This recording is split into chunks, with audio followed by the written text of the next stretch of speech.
Listen, God love him, our guy Stephen King comments on an awful lot of scary books. Just go to the horror section at Barnes & Noble, pick up a random book, there's a very good chance that Stephen King has said something nice about it. So what do you do when you write a scary book and Stephen King himself says something nice about it? Well, you slap it on the front cover, of course. So during my last visit to Barnes & Noble, when I saw the cover of Richard Matheson's Hell House and the quote from Stephen King on it that said the scariest haunted house novel ever written, I had to read it for myself. And having now read Hell House, I can only assume that that quote was delivered by the manic, coked up version of Stephen King, the guy who wrote Sewer Orgies and all that weird stuff with the Trash Can Man. Because, let me tell you, this is a very odd book. But welcome back, everybody. I'm Jake, the Scary Story Guy, and today we are slogging through Hell House by Richard Matheson. Matheson's the guy who wrote I Am Legend. It's probably what he's most famous for, and he published this all the way back in 1971, so I tried to go into this with all the good grace you could give to a project that's more than 50 years old. Stuff that was scary and shocking back in the day may not be so now, which is why I think it's unfair to watch The Exorcist and be like,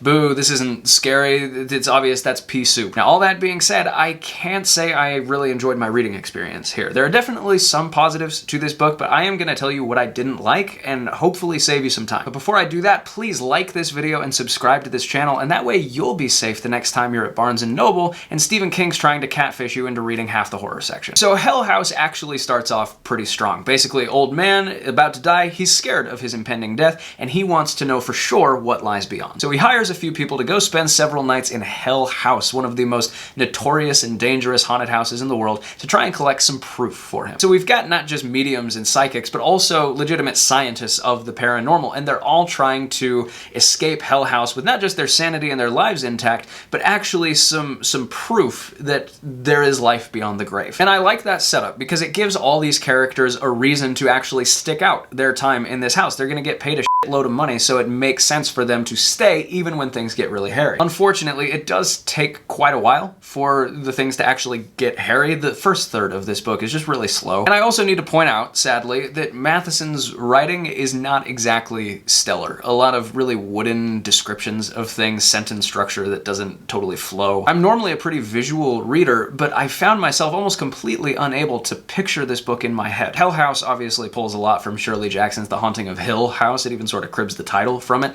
but Jackson was far more successful at creating this like haunting, lasting atmosphere, and frankly, I think that's just because the quality of her prose is way better. Matheson's prose just feels robotic. It's like he's writing an instruction manual or something, which, you know, may be useful for instructions, but it doesn't really lend itself to feeling frightened. In fact, I can safely tell you, I never once felt frightened at all, at any point while reading Hell House. Because even the things he's describing that are objectively horrifying, they're just presented so blandly and kind of confusingly that it just didn't work for me. It didn't make sense. For instance, one of the characters is a psychic guy who visited the house 30 years earlier. He was the only person to survive that kind of initial expedition, and now he's come back. And so he's like, I'm just gonna sit here and collect my money. I'm not gonna open myself, my gifts, up to this house at all. But then there's a lot of build-up for it. He does finally open himself up to the house, and when that moment comes, the description of it is just so flaccid. You have no idea what just happened to me. You can't imagine the pain. It was indescribable. And it's like, was it? Or could a better writer have actually described it? Now, one thing I did appreciate was the attempt to add some kind of scientific theory to all this paranormal stuff that's happening in the house. One of the main guys, he's a scientist. It's a big part of the book as he's diving into the ins and outs of why it's all happening. And like I said, I found that really interesting. And I also liked learning about the history of the house, what happened here back in the day that makes it such a formidable paranormal force now. But all that was more than offset by what I think will be most people's main takeaway when they put down Hell House, which is just that this is a bizarrely sexual book, and there's definitely a place for that in horror. I do mean the word bizarre. It feels just like a horny old guy writing a lot of the time. None of the weird sexual stuff feels earned. It just feels less like true horror and more like a lazy cop-out, basically every time something sexual happens in this book, because there's a woman, it's always a woman, and it's like, well, what's something bad that could happen to this woman? I know, sex. And again, I am far from a prude when it comes to this stuff. It just doesn't work here because it's not really done with any grace. And again, Matheson's writing really does not do these scenes any favors. It reminds you know that meme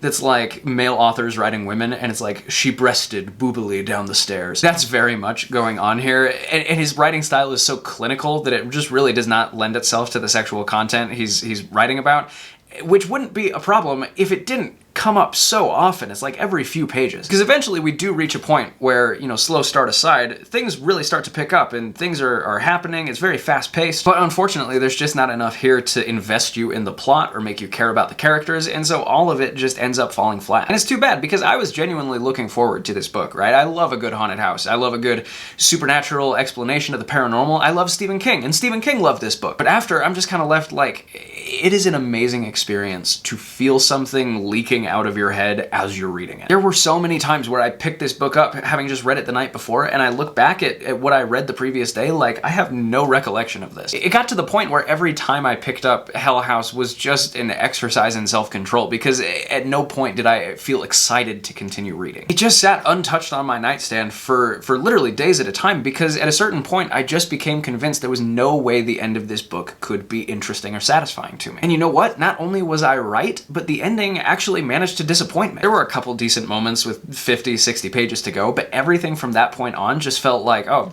this guy's just throwing whatever he thinks of at the wall and seeing what sticks. So guys, at the end of the day, Hell House just doesn't have a lot going for it. Basically everything that is fun or interesting about this book, another book has done far better. The prose is unspectacular, the characters are very forgettable, and there's just, frankly, a real weird guy vibe to a lot of what's on the page here. I wish I had better feedback. It's just a very underwhelming book. And let this be a lesson to us all. You can trust Stephen King to write a great horror story. You just can't always trust him to recommend one. So I'm gonna give Hell House a pretty tepid 2 stars out of 5. Alright guys, as always, stay tuned for more spooky content coming soon. I've got a lot of horror books behind me that I'm going to read in the lead up to Halloween. But in the meantime, thank you for watching this video, and here's hoping you survive to see the next one.